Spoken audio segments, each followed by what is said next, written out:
আচ্ছা, এই বর্ষাকালে সারাদিন যখন বৃষ্টি হয় তখন একদম সলিড একজন বাঙালির মনে কি কি ফিলিং আসে বলো তো? আমার কাছে মনে হয় যারা খাবার দাবারের রুচিশীল মানুষ তাদের মনে সবার আগে খিচুড়ির কথাটা অবশ্যই মাথায় আসে। কজ বৃষ্টি স্নাত সারাদিন আর গরম গরম খিচুড়ি, আহা কি অসাধারণ কম্বিনেশন, তাই না? সো আমি যখন দেখেছি সকাল থেকে খুবই বৃষ্টি, I am craving for this type of khichdi. So আমার কাছে এরকম নরম নরম খিচুড়ি কিন্তু খুবই মজা লাগে।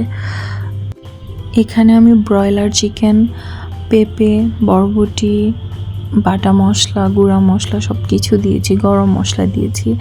দেন সব কিছু একদম চাল ডালের সাথে মিক্স করে ফ্রাই করে দেন পরিমিত পরিমাণ পানি দিয়েছি।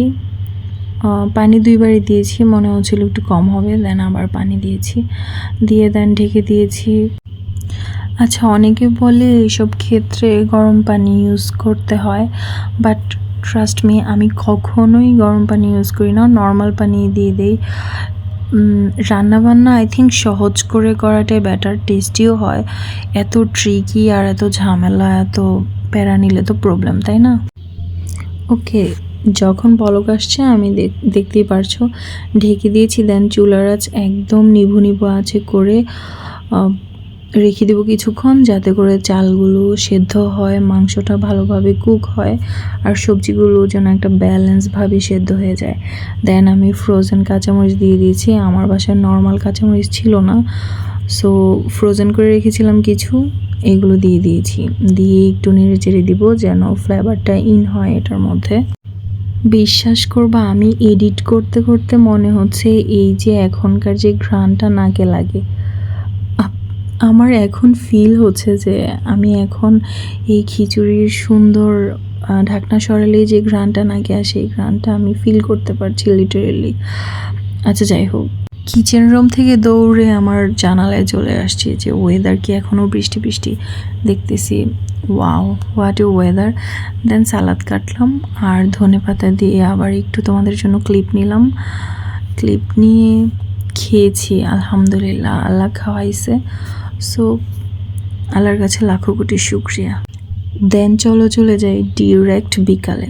বিকালে বৃষ্টির দিনে চা খাবো, তাও ব্ল্যাক টি।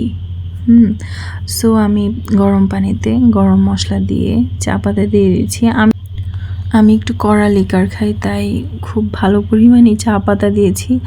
রং চাতে কিন্তু কেউ এত বেশি চা পাতা দেয় না, বাট আমি অনেক চা পাতা দিই, কজ আমি কোনো চিনি খাই না।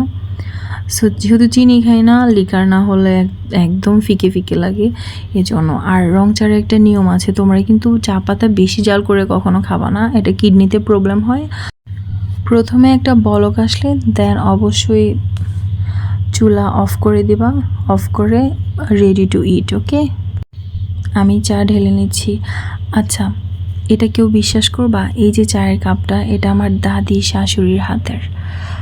কি এলিগেন্ট ছিল দেখো, চায়ের কাপটা কি সুন্দর, আমার মোস্ট ফেভারিট। ভাঙতে ভাঙতে আর 4টা পিস আমার শুকেজে আছে।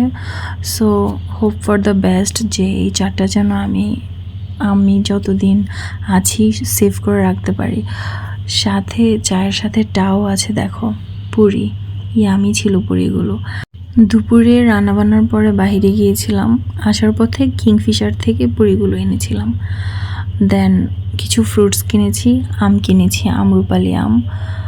দেন কিনেছি আপেল মালাসি মিলানোর জন্য, কিছু চকলেটস ওদের জন্য, ক্লে, আর টক দই কিনেছি, যেহেতু ঘি করবো এই জন্য টক দই কিনেছি।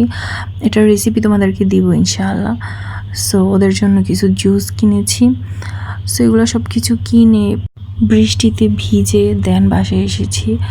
আমি যখনই বের হই তখনই বৃষ্টি আসে, আর গ্যাস হোয়াট, আমি সব সময় ছাতা নিতে ভুলে যাই। ওয়াও। আর আমি যেহেতু সবসময় মালাসি মিলানকে ঘুম পাড়ায় দেন বাইরে যাই, আর যদি ওদেরকে ঘুম পাড়াতে না পারি ওদেরকে নিয়ে বাইরে যাই। সো আজকে ওদেরকে ঘুম পাড়ায় দেন আমি বাইরে গিয়েছি। আমি যখন এসেছি তখন ওরা অলরেডি ঘুম থেকে উঠে গেছে। যখনই আমি দরজার লক খুলছিলাম, দেন ওরা দৌড়ে এসে আমাকে জড়ায় ধরে বলতেছে, আম্মা আমাদের জন্য কি এনেছো? সো তখনই ওদের চকলেট, ক্লে আর ওদের জন্য আরও জুস এনেছি, এগুলো সব ওদের দখলে চলে গেছে, তাই ওগুলো তোমাদেরকে আর দেখাতে পারলাম না। আমগুলো টমসম ব্রিজ থেকে কিনেছি, ভালোই বড় ছিল। আমি বলেছি বড় দেখে একদম ভালো আমটা দিতে। দেখা যাক এগুলো যখন পাকবে তখন কেমন টেস্ট, তখন বোঝা যাবে। দেন সন্ধ্যায় মালাসে মিলহানের নানা ভাই ওদের জন্য সাইকেল নিয়ে এসেছে।